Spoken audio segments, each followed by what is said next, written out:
So James is writing here, and the first thing he does in this section is that he writes and he asks them, who is wise? And now this is a rhetorical question that he is writing to them, saying, who is wise? He's not looking for an answer because he knows the answer. The answer is no one is wise. Wisdom comes from the Lord. Nothing in us is wise. We always seem to go astray. We seem to go our own way. So he's asking this question, who is wise? And here's what he says. He says, show me your wisdom by your good works. That your wisdom, your good works, show it with meekness, with gentleness, not with this prideful arrogance. And he's going to kind of go into this and expound on this a little bit more. And it's so neat to watch James just kind of talk about what it means to be wise, to have this wisdom. Who is wise and understanding among you? But his good conduct, let him show his works in the meekness of wisdom. But if you have bitter jealousy and selfish ambition in your hearts, do not boast and be false to the truth. This is not the wisdom that comes from above, but is earthly, unspiritual, demonic. For where jealousy and selfish ambition exist, there will be disorder in every vile practice.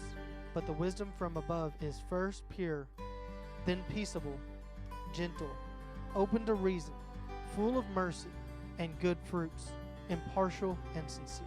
And a harvest of righteousness is sown in peace by those who make peace. So now James is going to start writing, and he's going to start telling about wisdom from above and wisdom from below. Now the wisdom from below is what he's going to talk about first, and this is what wisdom is not. This is doing almost the work of Satan. This is having the characteristics of Satan. And the first thing he says is that this wisdom from below, it's made up of bitter jealousy and selfish ambition. So people who have these things boast about themselves because they want to build themselves up. Instead of building others up, they want to build themselves up. And a lot of times they'll even build themselves up at the expense of other people by cutting other people down. And also these people don't tell the truth, because everything they do is about a selfish ambition. It's all about myself. If you're telling the truth, you may be building yourself up or you may not be. But if you can always lie and build yourself up, right? So people who don't tell the truth, all they're doing is this selfish ambition. All they want is self-gain. They don't care about other people.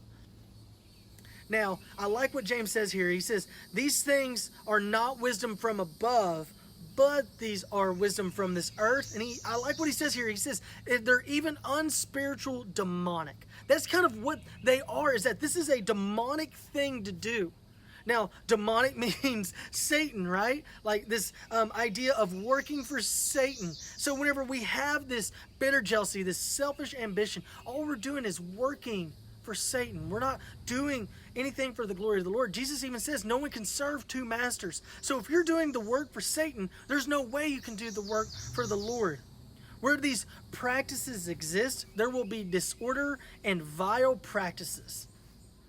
There's going to be disorder in our lives. We're going to cause chaos in our lives and in other people's lives. And there's vile practices, which vile means evil. So evil practices. So we need to watch out for these. This wisdom from below is nothing that we should desire. We should not desire this, but Paul writes to Timothy and says, flee from youthful lust, meaning flee from that sin. We should flee from this type of wisdom, the wisdom from below. So the next thing James writes and he talks about is wisdom from above. Now this is what true wisdom is. Wisdom is the knowledge of the Lord. And he gives some characteristics of this type of wisdom. First is that it's pure, right? If it's knowing the Lord, then it has to be pure because the Lord is pure. Is peaceable, then it's peaceable. And it has this peace. It's gentle. It's open to reason. Now, I just want to take a second and just talk about this. Open to reason. That seems to be something that is really lacking in our world today, is this open to listen to other people's point of view. Open to listen to other people, to realize that, hey, look, I don't have all the answers. I may not know everything, so I'm going to be open to listening to your point of view because you might be right. Okay, so that's something that's going on in our world today. So be open to reason. Be open to listen to other people's point of view. This is it's full of mercy. It's good fruits. It said it has good fruits. Now, what that's talking about is that the fruit of the Spirit, love, joy, peace, patience, kindness. There's so many more. But all these things, that is the fruit of the Spirit. And if we have the fruit of the Spirit, then we will start getting wisdom from above.